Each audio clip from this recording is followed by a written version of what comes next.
कहानी शुरू होती है एक ऐसे जाल से जहां सच और झूठ का पर्दाफाश करना नामुमकिन सा हो जाता है।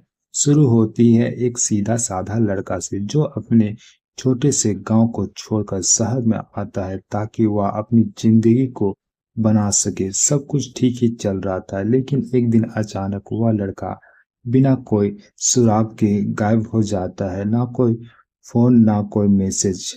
उसे जमीन खा गई या फिर आसमान निगल गया।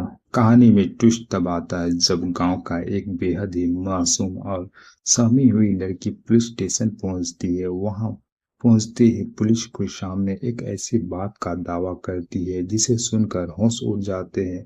वह कहती है कि उस लड़के का मर्डर हो चुका है।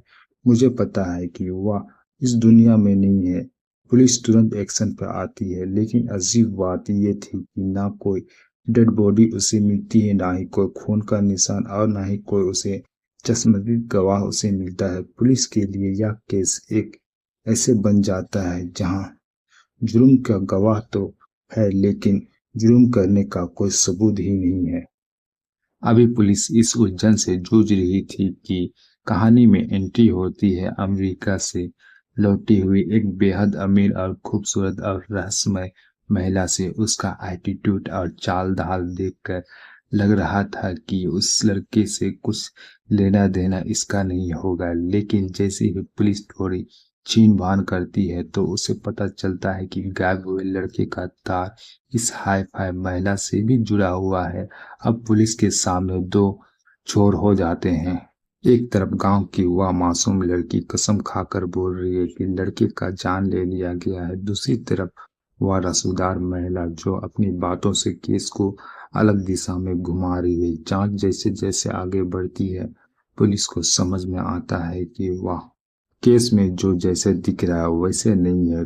कोई बहुत बड़ा साजिश रचा गया है। जैसे लहर किरदार अपने चेहरे पर नकाब पहना है। वाकई में यह क्या लड़का मर चुका है या फिर वह किसी बड़े खेल का एक मोहरा बन चुका है।